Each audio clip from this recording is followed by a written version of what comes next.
Բարև ձեզ հարգելի հայրենակիցներ, մենք շարունակում ենք սառը ցնցուղի տակ վերադառնալ իրականություն, տեսնել այն իրականությունը, որը մեզ է շրջապատում եւ հասկանալ, թե ինչպես մենք կարող ենք մեր դիմադրողականությունը բարձրացնել, ազգային դիմադրողականությունը, պետական, անհատական եւ այլն։ Ընդհանրապես հաճախ են հարց տալիս, թե ինչու սառը ցնցուղ։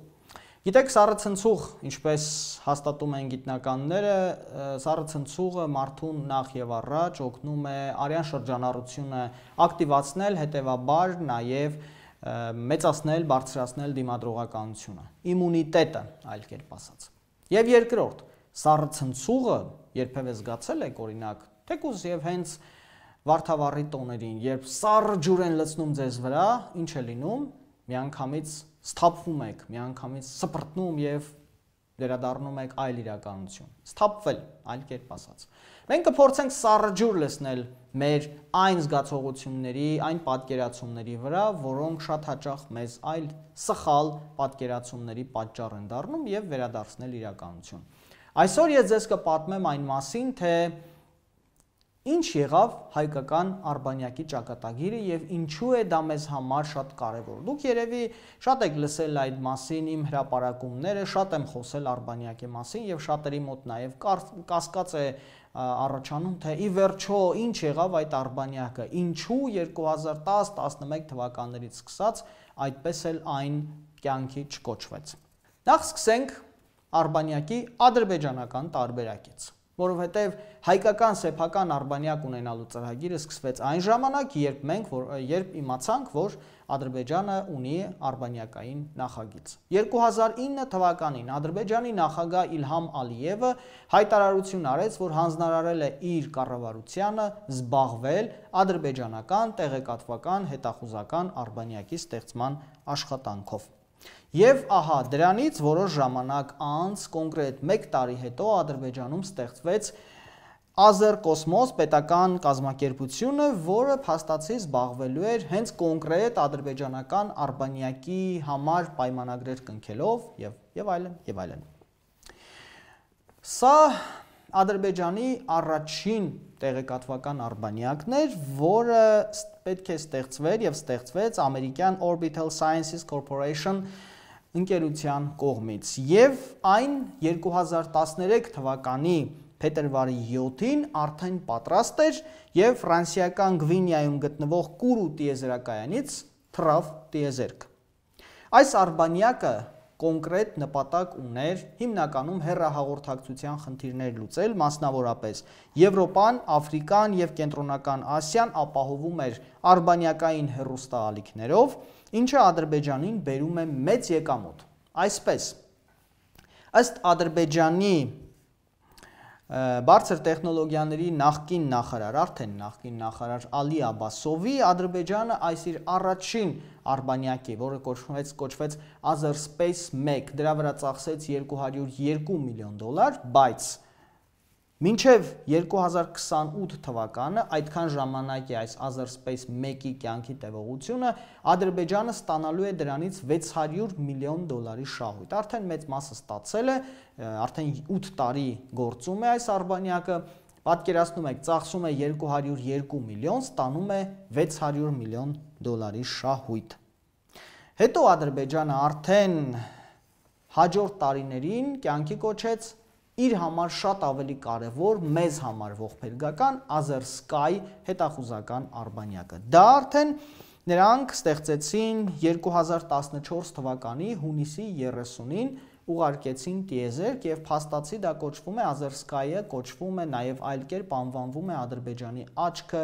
տիեզերքում եւ մանրամասն հետազոտում է մեր տարածաշրջանը։ Սա ադրբեջանական Azersky-ն է։ Սրանով Ադրբեջանը, ահա այս արբանյակով Ադրբեջանը կարողանում է հետախուզական աշխատանքներ անել եւ սրա արժեքը շատ ավելի քիչ է, ավելի կոնկրետ, այն Ադրբեջանի համար արժեցել է $157 միլիոն եւ հաշվի առնելով, որ սա հետախուզական արբանյակ է, բնականաբար Ադրբեջանը այստեղից շահույթ ստանալու նպատակ չունի։ Բայց որպեսզի պատկերացնեք, թե Azersky-ը ինչ գործողություն է անում, պատկերացրեք միայն, որ ադրբեջանական Azerskaya կարողանում է ուսումնասիրել, լուսանկարել մեկ օրում ընդամենը կարողանում է լուսանկարել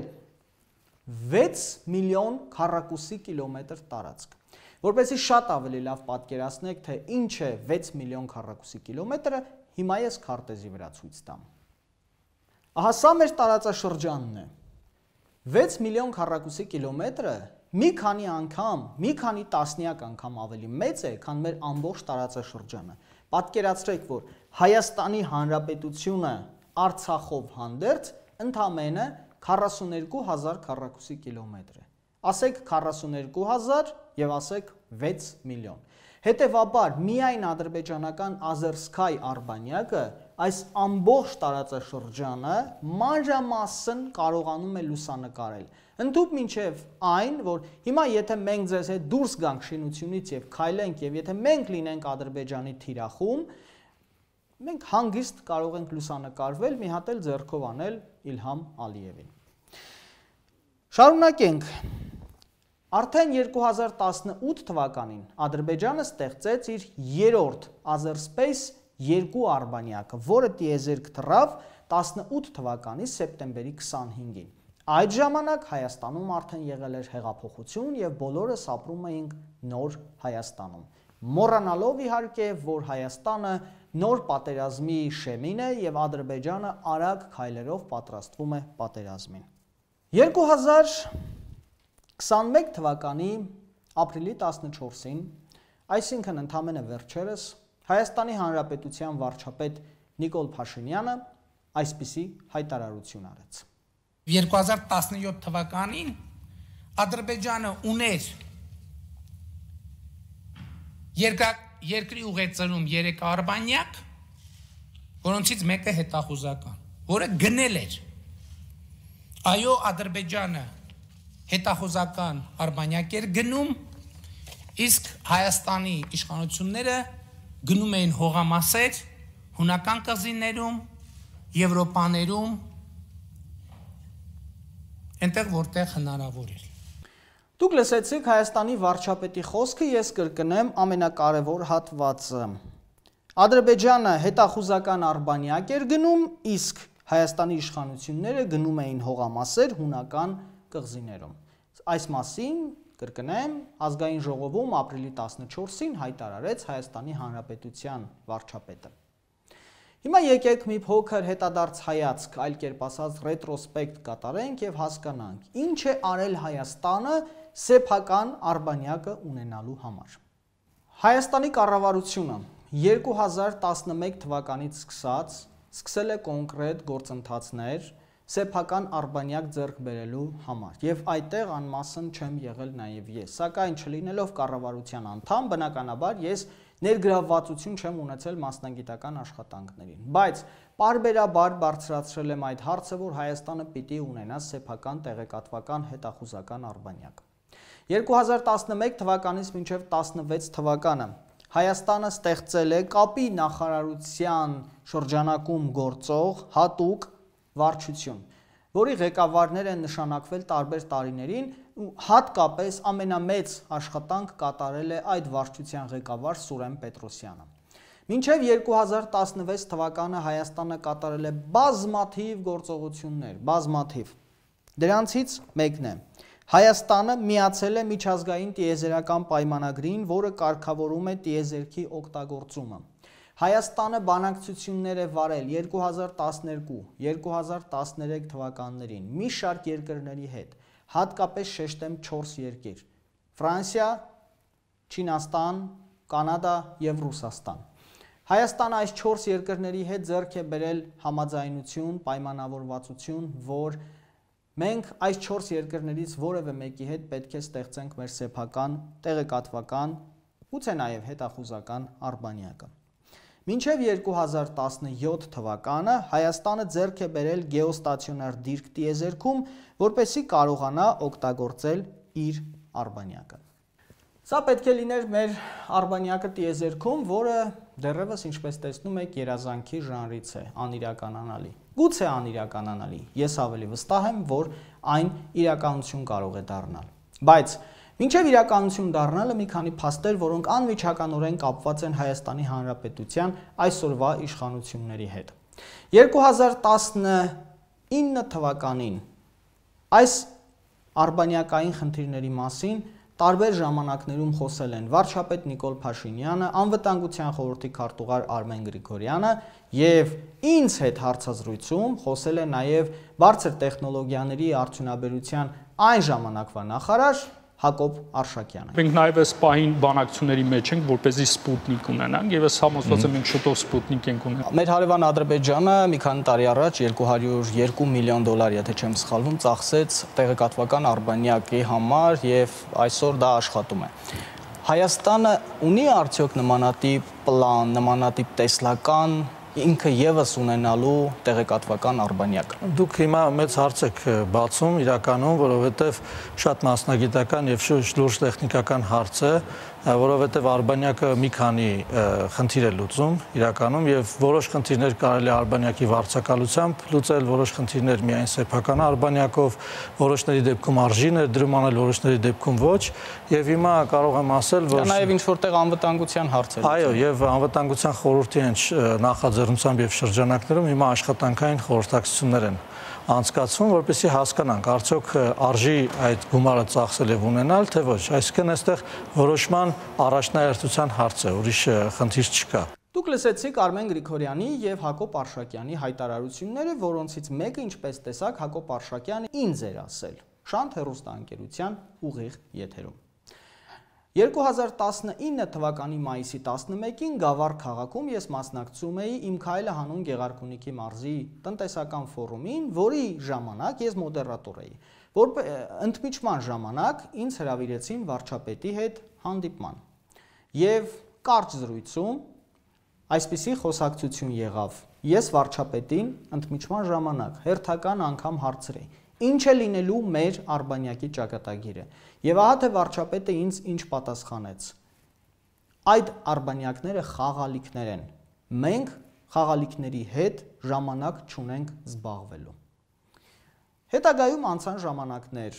նոր խոսակցություններ, բազմաթիվ քննարկումներ։ Ես ինքս բազմիցս այդ հարցը բարձրացրել եմ, որ մենք պետք է արբանյակները հնարավորինս արագ բերենք,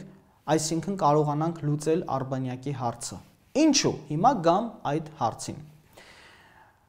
Խնդիրը հասավ մինչև 2020 թվականի հուլիս ամիս, երբ Ադրբեջանը, հիշում եք, հուլիսի 13-ին հարձակվեց Տավուշի մարզի վրա, բավական խնդիրներ, պատերազմ որոշ ժամանակով, իսկ որի ավարտին Նիկոլ Փաշինյանը հերոսացրեց մեր մի շարք զինվորականներին, նշելով, որ մենք փաստացի ջախջախիչ հաղթանակ տարանք Ադրբեջանի նկատմամբ։ Ինձ համար գոնե եւ շատ այլ մասնագետների, հատկապես տարածաշրջանային հակամարտություն ուսումնասիրող մասնագետների համար պարզ էր, որ սա կոչվում է գելդ գործողություն։ Այդպիսի գործողություն առաջին անգամ 1941 թվականին իրականացրել է ֆաշիստական Գերմանիան, երբ այդ կերպ սկզբում ձևացնելով, թե իբրև թե հարձակվում է Ֆրանսիայի վրա եւ պարտություն է կրում, մեկ ամիս հետո այլ ուժերով, այլ վայրից եւ այլ տեխնոլոգիաներ, այլ տակտիկա կիրառելով հարձակվում է կրկին Ֆրանսիայի վրա եւ կապիտուլյացիայի է ենթարկում։ Այս մասին ես խոսեցի եւ հուլիսի 13-ին, խոսեցի նաեւ հուլիսի 30-ին, սակայն իշխանությունը ինչպես միշտ ինձ մեղադրեց խուճապ տարածելու համար։ Ընդհուպ եղան նաեւ շատ պաշտոնյաների կողմից զանգեր, նամակներ, որ ես վատություն եմ անում մեր հանրությանը, մեր ժողովրդին։ Շարունակվեց բանակցությունը, շարունակվեցին իմ կողմից կոչերը, որ պետք է օր առաջ ունենալ արբանյակ, բայց արդեն ժամանակ չկար։ Շատ կարճ էր ժամանակը հուլիսից հետո։ Ես առաջարկներ արեցի, որ պետք է վարձակալել արբանյակ։ Եվ ահա թե ինչ պատասխանեց օգոստոսի 26-ի իմ ուղիղ եթերում իմ կոչին արբանյակի վերաբերյալ Հայաստանի Հանրապետության այն ժամանակվա բարձր տեղեկատվական արդյունաբերության նախարար Հակոբ Արշակյանը։ Շնորհակալություն Նաիրե Հոխիկյան, Հանրային հեռուստաընկերություն։ Պարոն Արշակյան, քանի որ քիչ առաջ դուք խոսեցիք տիեզերական գործակալության, տիեզերական ուսումնասիրությունների մասին օրենքից, Հայաստանը պարբերաբար դեռևս 2012 թվականից խոսում է տեղեկատվական արբանյակի մասին։ Մասնավորապես նախկին վարչապետ Տիգրան Սարգսյանը նշել էր, որ մենք ունենք բոլոր հնարավորությունները Ադրբեջանի նման տիեզերական տեղեկատվական արբանյակ ուղարկելու տիեզերք։ Հիմա Ադրբեջանը արդեն երկրորդ արբանյակն է ուղարկում Azerspace 2-ը, որոնք յուրաքանչյուրը մոտավորապես 100-ից 150 միլիոն դոլար արժեն։ Բնական է, որ Հայաստանը ինքը չի կարող զբաղվել արբանյակի արտադրությամբ։ Հիմնականում դա Միացյալ Նահանգներում կամ Ֆրանսիայում է։ Հայաստանը արդյոք ունի ծրագրեր սեփական տեղեկատվական արբանյակը ուղարկելու տիեզերք։ Շնորհակալություն։ Շնորհակալություն հարցի համար։ Նախ կուզենայի մանրամասնել թե մենք ինչ տիպի արբանյակների մասին ենք խոսում։ Երկու տեսակի մեծ հաշվով, եթե բաժանում անենք խմբային, երկու տեսակի արբանյակներ կան, մեկը գեոստացիոնար ուղեցում գտնվող հիմնականում կապի համակարգեր սպասարկող արբանյակը, եւ մյուսը ավելի երկրի մակերևույթի ուսումնասիրության համար նախատեսված ավելի ցածր ուղեծրերի վրա գտնվող փոքր ավելի եւ ավելի էժան արբանյակների մասին է խոսքը։ Մենք հիմա էլ արբանյակային ծառայություններ գնում ենք եւ որոշակի ուղղություններով մատուցում ենք։ Եթե ուշադրություն դարձնեք մեր յուղական համայնքներում, այնտեղ որտեղ հեռուստարադիո աշտարակների ենթակառուցվածքները չեն իրենց հզորություններով չեն բավարարում հասանելիություն ապահովել հանրապետական սփռման հեռուստաալիքների համար, հեռուստարադիո աշտարակների այս փակbaşıնտիրական ընկերությունը վարձակալում է արբանյակային կապի մի կանալը եւ դրանով հեռարձակում է ապահովում երկրի ամբողջ տարածքում։ Այս առումով ունենալ մեկ ամբողջական արբանյակ կարծում եմ, որ այս պահին, այսինքն Հայաստանի համար նպատակահարմար չի համարվել, այսպիսի 100-ից 150 միլիոնները դա սկզբի թիվն է, այսինքն դա կարող է աճել մինչև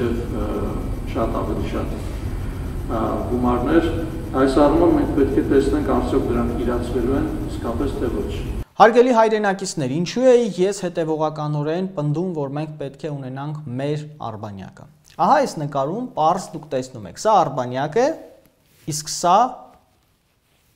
դիցուկ բայրակթար, այսպես ասենք, ԱԹՍ դրոն։ Պարզ էր, որ 2019 թվականի հատկապես հուլիսյան պատերազմից հետո մեզ համար ավելի քան պարզ էր։ Ադրբեջանը նոր տեխնոլոգիաներով, ԱԹՍ-ներով է հարձակվելու Արցախի վրա։ Տարիներ շարունակ ես նաև դա էի պնդում, որ 5-րդ սերնդի պատերազմ է լինելու եւ Հայաստանը պետք է պատրաստվի։ Տարիներ շարունակ դանդաղ քայլերով 2011-ից 17 թվականների ընթացքում դանդաղ քայլերով, բայց Հայաստանը պատրաստվում էր սեփական արբանյակը ձեռք բերելու։ Մոտավորապես 150-ից 200 միլիոն դոլարի մասին էր խոսքը, որը դանդաղ քայլերով, բայց մինչև 17 թվականը փաստերով դուք տեսաք, որ Հայաստանը փաստացի միացավ միջազգային տիեզերական պայմանագրին եւ արագ քայլերով գնում էր դեպի սեփական արբանյակի ձեռքբերմանը, որը եթե այդ գործընթացը լիներ, ապա 2019 թվականին մենք կունենայինք։ Սակայն 18 թվականի հեղափոխությունից հետո անմիջապես Նիկոլ Փաշինյանի կամ իշխանության բարձրագույն իշխանության որոշմամբ չեղարկվել է ծրագիրը։ Հիմա մի քանի կարևոր փաստեր։ Արբանյակները, մեծ արբանյակները, տեղեկատվական, երկրի մակերևույթից 35,000 կիլոմետր բարձրության վրա են։ Հետախուզական արբանյակները, որոնք ահա սրանք են, երկրի մակերևույթից մոտավորապես 120-ից 130 կիլոմետր բարձրության վրա են, այսինքն մոտավորապես 120,000 մետր։ Հիմա կարևոր մի նկատառում։ Բայրակթարները թուրքական, որոնք Ադրբեջանը 2020 թվականի պատերազմում լայնորեն օգտագործեց, երկրի մակերևույթից բարձր են ընդամենը 7,9-ից 8 կիլոմետր, այսինքն մոտ 8000 մետր բարձրության վրա։ Ինչ կարող էին անել արբանյակները։ Սա բայրակթարն է դիցուկ, որը վերևից տեսնում է մեր տարածքները, թիրախավորում է եւ սպանում մեր հայրենակից զինվորներին։ Սա մեր արբանյակն էր լինելու, որը վերևից տեսնելու էր 8000 մետր բարձրության վրա կանգնած բայրակթարին, տեսնելու էր, դուք տեսնում եք ամբողջ պատկերը, կոորդինատները տեղորոշելու էր եւ կոորդինատները տալու էր ներքևում կանգնած մեր հակաօդային պաշտպանության զորքերին, որոնք էլ ոչնչացնելու էին բայրակթարին։ Հետևաբար բայրակթարը դառնալու էր ոչ պիտանի հայ զինվորներին, հայկական զինտեխնիկային ոչնչացնելու, սպանելու առումով։ Ինչու չարեց Հայաստանի Հանրապետությունը այս քայլերը։ Հետևությունները թողնում եմ ձեզ, սակայն կարևոր է մի քանի կարևոր նկատառում։ 2021 թվականի հունվարի 26-ին Ադրբեջանի նախագահ Իլհամ Ալիևը այսպիսի հայտարարություն արեց. Խոսելով տեխնոլոգիական զարգացման ոլորտում իրականացված աշխատանքի մասին, ես պետք է նշեմ արբանյակները, որպես մարդ, որը ղեկավարել է այդ ոլորտը, դուք լավ գիտեք այդ աշխատանքը։ Կյանքը ցույց տվեց, որ այն մեզ շատ անհրաժեշտ էր։ Արբանյակների օգտագործումը, ինչպես պատերազմի ժամանակ, այնպես էլ դրանից հետո, մեզ հսկայական առավելություն է տալիս։ Պատերազմի ընթացքում հակառակորդի տեղաշարժին առցանց հետևելը եւ նրա սադրանքների կանխումը իհարկե մեզ լրացուցիչ առավելություն էր տալիս։ Հիշեցնում եմ, սա Ադրբեջանի նախագահ Իլհամ Ալիևի խոսքերն են։ Ինչ է սա նշանակում։ Սա նշանակում է, որ Հայաստանը կարող էր զերծ մնալ առնվազն 4-ից 5000 մարդկային կորուստից, կարող էր զերծ մնալ իր ռազմական տեխնիկայի 70-ից 75%-ի կորստից։ Չմոռանանք, որ Հայաստանը կորցրեց իր տանկային պարկի 50-ից 60%-ը, կորցրեց իր հրետանու առնվազն 50-ից 60%-ը, էլ չեմ ասում մյուս տեսակի զինտեխնիկան։ Եվ այս ամբողջը կարող էր եւ չկորցնել, եթե Հայաստանը տիեզերքում ունենար իր արբանյակը։ Մոտավորապես կարող էր դա կազմել 100-150 միլիոն դոլար։ Չմոռանանք, որ Հայաստան համահայկական հիմնադրամի միջոցներով հավաքեց մոտ 200 միլիոն դոլար եւ դրա մեծ մասը կառավարությունը փոխանցեց